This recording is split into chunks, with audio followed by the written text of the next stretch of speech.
what can we do in this situation if we get, let's say, a negative feedback from people that even though in time of crisis we cannot divide ourselves, multiply ourselves to be at the same place at the same time in multiple, in multiple places at the same time. How can we deal with this kind of criticism from other people? We really want to be the best we can, but still we cannot please everybody. What can we Yeah. do? So that's a great question, because what we see right now, many of the reactions people have on social media, especially on LinkedIn, because that's where my attention is right now. It's about, why don't leaders do this? Why don't we, take off, Russia from the payment system? Why do, and all these What actions do- have yeah. have consequences, right? All Oh these my. actions have consequences, and this ties back to what we discussed in one of the other episodes, before, is maybe as a team member on my team, or as a simple citizen, I don't see the whole picture. I don't get the whole picture. I don't get the implication of the measure that I'm asking my leader to do. So on one side, you know I might want to ask some questions. I might want to say, well, okay, so what will stop us in doing this? And then the leader could give you the clarification. Well, if we do that, we might need to, you know, maybe reduce our salaries by 20% for the next X months. Are you up to that?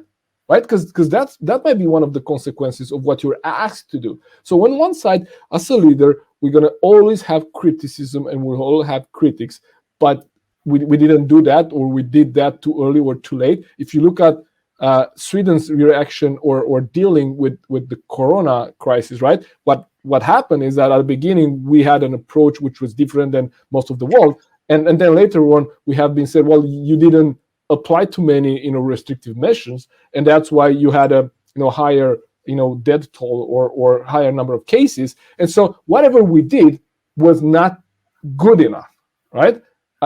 People Yes. people like the freedom, because Sweden was never kind of officially closed down.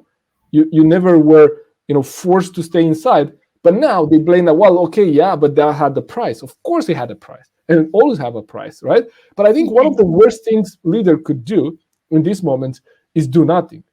Like, if we just wait and see, then that's the worst thing you could do. Because think about that. Even though, let's say, in the best of scenarios, this is over tomorrow, right? Yeah. How much time do you think it will take until this will be out of mind for people? People get back to their homes now. So people that had to flee, Yeah. right now, they get back. And what happened is, like, you will see social media will be full of these pictures of their destroyed houses for months. And even though the Oh yeah. conflict might have been over, right, we're still feeding ourselves with the effect of that. And then, the bigger question is, like, if we didn't do anything and we allowed for that, then where that might sparkle next? From my experience, we need to take action. If we look back at 2 years now, the experience with COVID, I always heard about leaders, well, I think we should have closed the borders earlier. I think we should have isolated people earlier. I think we should have taken this serious earlier. I very seldom heard that we acted too late. So in this situation, as a leader, probably, even though you will get criticism anyway, the best thing to do is to do something.